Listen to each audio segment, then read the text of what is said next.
وعلیکم السلام ورحمۃ اللہ وبرکاتہ۔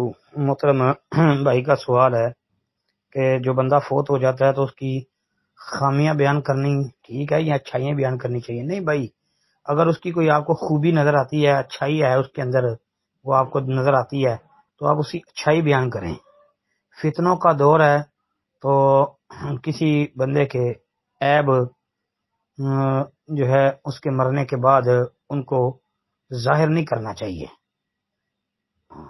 کیونکہ